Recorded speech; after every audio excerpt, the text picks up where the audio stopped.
They called him a coward on the battlefield, where screams filled the air and blood soaked the earth. One warrior lowered his weapon and refused to strike.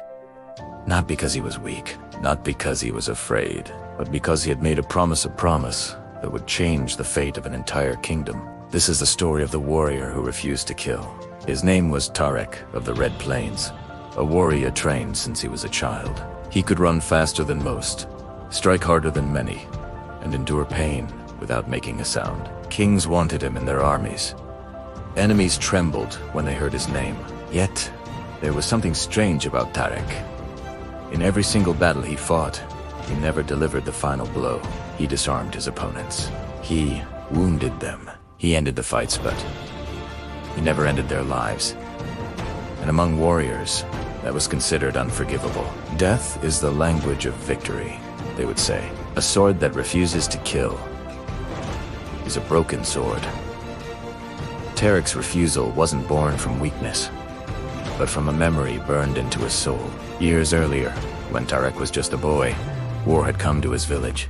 Houses burned to the ground. Families were scattered in the chaos. Cries of fear and pain filled the night. In the middle of it all, Tarek hid beneath a fallen cot, clutching his breath, trying to be invisible. That night, he watched a warrior stand over his wounded father. The man raised his blade high, ready to strike, but then he stopped. Instead of killing his father, the warrior dropped his sword and simply walked away. Tarek's father survived that attack. Before dying peacefully years later, he held his son's hand and whispered, "Strength is not proven by how many lives you take, but by how many you choose to spare." It was on that day that Tarek made his promise. Years passed, and the wars grew larger and more brutal. And one day Tarek faced his greatest test yet. The kingdom of Ashgar declared war.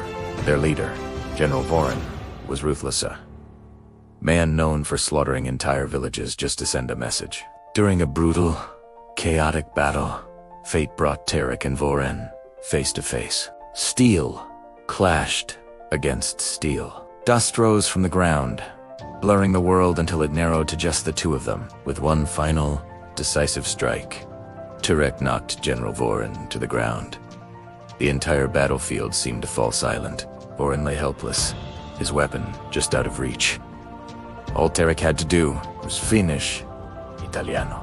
"Do it," Vorin growled, his voice filled with defiance.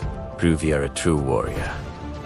Around them, soldiers from both armies watched, holding their breath, waiting for the inevitable. Tarek raised his blade. His hands trembled, but not with fear, with memory. He saw his father lying wounded. He heard his father's last words echo in his mind. Then, slowly, he lowered the sword. "I will not kill you," Tarek said, his voice calm but firm. Laughter erupted from some soldiers. They called him weak. Others spat at the ground in disgust. Vorin stared up at him in complete disbelief. "You spare me," he hissed. "After everything I've done," Tarek met his enemy's eyes. "I end battles," he said quietly, "not souls." And with that, he turned and walked away. The reaction was swift and cruel. Tarek was stripped of his rank. He was banished from the army. He was labeled a disgrace to his kingdom. But then, something completely unexpected happened. Haned al-Borin, alive because of Tarek's mercy, returned to his camp. And that night, for the first time in years, the ruthless general could not sleep. There were no nightmares of battle, no joy of conquest. Only one question echoed in the silence of his mind. What kind of warrior shows mercy to his enemy? Weeks later, Vorin ordered a ceasefire.